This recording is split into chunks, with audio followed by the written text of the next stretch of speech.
I know what it's like. It's really difficult sometimes when life is busy and it feels like there's so much going on, there's so much to do, but you want to create art and you think, well, it's so difficult to make time in my life, I'm just too busy.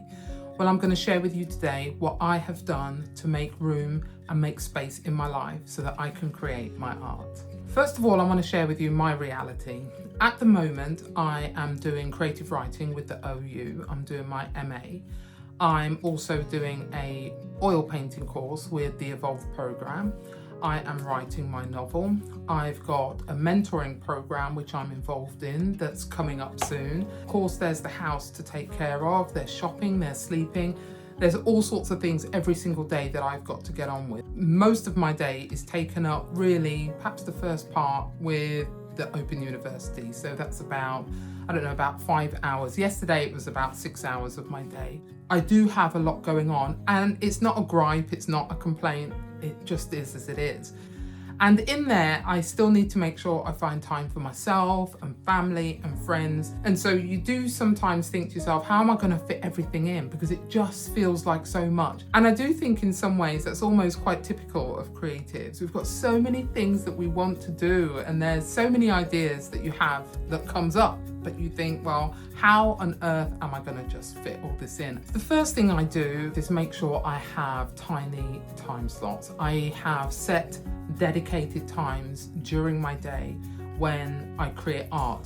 The reason is because I just don't think I would get it done otherwise. If I just pick random times during the day, I really wouldn't feel like I'm creating a routine. I really am one of those people that just needs this consistent routine. That's why, so for example, I will choose 3:30. So I do my university first thing in the morning, but at 3:30, that's when I'm painting. After that, I'm drawing. I have to have a routine. I think you really have to decide what it is that works for you. If I get up each day at random times, and then one day I'm painting or drawing at 2, perhaps at 4:30, maybe in the evening, maybe at 10 o'clock, I would just be all over the place and it really wouldn't get done. So for me, it's important that I have a dedicated time. I know that's what I'm doing at that time. I would have to do that if I went out to work.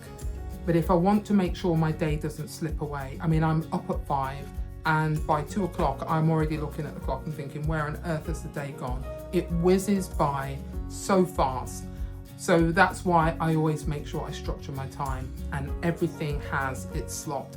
So I know what I'm doing, where I'm supposed to be, what time and when. I lower the bar, and I know that sounds like, oh my God, you've got to just keep your standards high. What I mean is I don't give myself this major expectation of doing a drawing. So anything from, A3 up to A2, for example.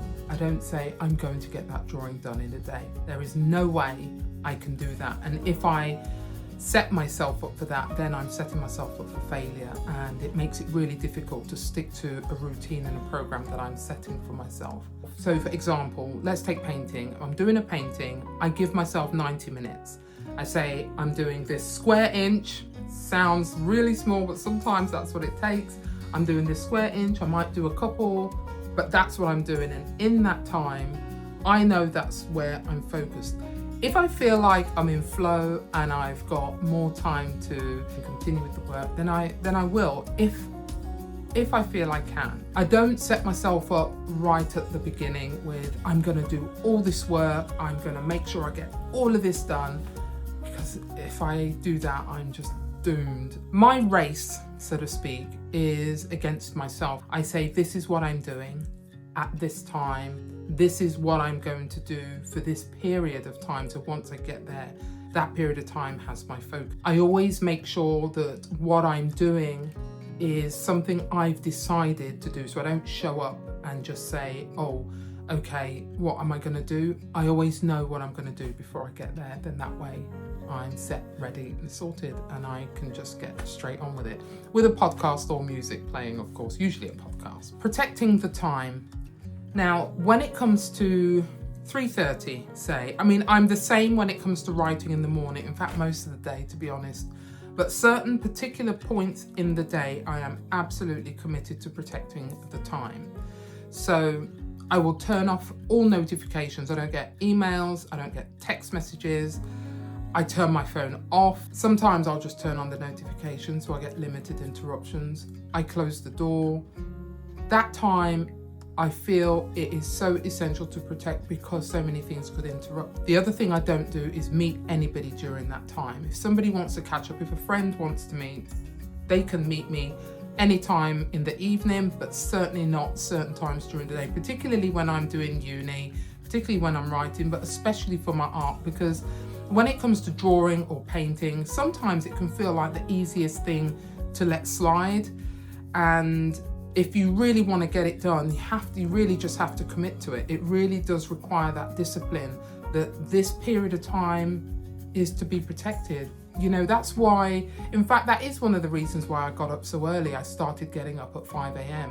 because so many things was going on in the day, especially when I was doing my BA, doing my fine art. Oh gosh, it was crazy. And I really thought the only time that I have was going to be the morning. There really wasn't anything else. And now I'm so used to doing that over the last few years that it's just a time that I protect like nobody's business. Don't call me. Don't send me a message. Don't ask me to meet up. Don't phone. Don't knock on that door. Just do not get in touch because I'm already busy. Already busy. It's my time. I have to protect it to make sure my art gets my attention. The emotional side of creating art. Now, one of the things I am doing this year is planning the year out. It's just been a topsy-turvy time, which is fine because life shifts, things change. I don't berate myself for looking back at the past year and perhaps thinking, well, gosh, I didn't really create that much art. When I look back, I didn't create that much art last year. And there is a moment where I felt like, or was a moment I should say, where I felt like, oh my God, I really should have created more. Why didn't I get on with that? Why didn't I do that? Why didn't I do X, Y, Z? I don't compare myself to what work other people are doing. I really enjoy looking at some art, looking at what other people create because it inspires me. And I like to look at what they do as inspiration, not as a stick to beat myself with. Like, oh my God, look at the work they're creating. Look at this artist. Look at all the stuff they're doing. Wow, you know, why can't I create that? Well, I should be doing this. This is where I should be. And actually looking back and then saying those things doesn't inspire me. Certainly wouldn't inspire anybody that I know to move forward and to start to create, to continue to create, because all it does is just create stress. So in terms of the emotional side, I say, this is where I am today. This is where I am in this moment. This is where I want to be for this period of time. So I've broken down my year into quarters and I have a plan of where I'm going and what I'm doing. And that includes for this channel as well. It's been an interesting 18 months, I would definitely say. But it doesn't mean that because of the things I didn't manage to create before, means I can't do anything about that now. Okay, that was then, here I am now, let me move forward and continue without the emotional blackmail and the emotional stress of comparison and guilt and berating yourself for not getting more done. The one thing I would definitely say to anybody, whether you've started creating art, whether you are already making art, whether you've been doing it for a long time, or you feel like it's something you really want to do, I would truly say, don't do that thing that we do sometimes. And I say we, because I know I do this. And we have these massive lofty goals, because they're huge, because you hear, oh, you got to do these big goals. You know, you kind of throw yourself off a cliff sort of thing and just go big. And that's okay if you have the emotional bandwidth to contend with that. So setting these massive goals when it comes to making plans, just start small, small increments, consistent small increments, and before you know it, you will be much further along in the journey than you were when you started, than if you did this huge big goal and then you don't hit it and leave things for months. It is challenging being consistent. It's something that I'm really working on this year.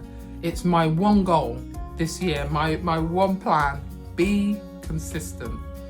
Be consistent. So let me encourage you, Take small steps, small increments, set yourself one goal and move forward day by day and see where the journey takes you. You'll be amazed at what you can achieve when you take smaller steps. I know I've been amazed at my achievements when I've done that. So let me encourage you to do the same. If you enjoyed this video, do like, do subscribe, and I will see you in the next video.